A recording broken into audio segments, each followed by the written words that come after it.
దాని ఆఫీస్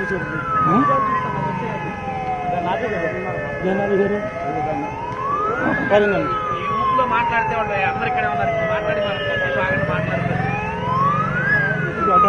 వాళ్ళందరూ మన చెప్తారు. టీడీపీలో ఎవరు లేరు ఇక్కడ లేరు. ఇదిగో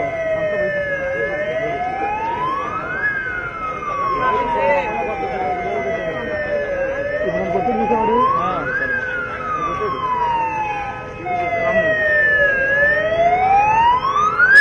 నేను ఆ బ్యానర్ చేస్తున్నా తిరిగిపోయి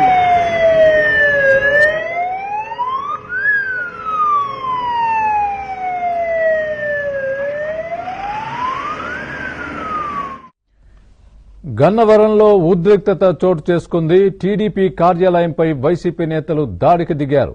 వాహనాలకు నిప్పు పెట్టారు.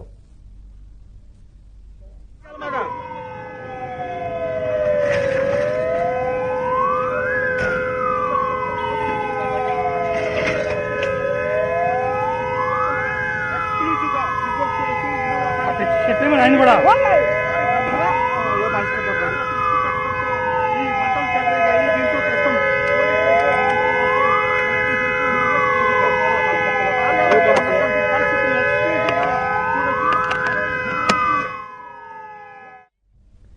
ఇదే అంశానికి సంబంధించి మరింత సమాచారం మా ప్రతినిధి సత్య చెబుతారు. సత్య, చెప్పండి. గన్నవరంలో వైసీపీ విధ్వంసం సృష్టిస్తున్నట్టుగా తెలుస్తోంది. ముఖ్యంగా టీడీపీ కార్యాలయంపై దాడి చేసి అక్కడ ఉన్న వాహనాలకు నిప్పు పెట్టినట్టుగా తెలుస్తోంది. పోలీసు విజువల్స్ లో కూడా చూస్తున్నాం. పోలీసులు దాన్ని ఆపుతున్నట్లుగా మనం చూస్తున్న విజువల్స్ లో మీ దగ్గర ఉన్న తాజా సమాచారం ఏంటి ఈ ఘటనకు సంబంధించి?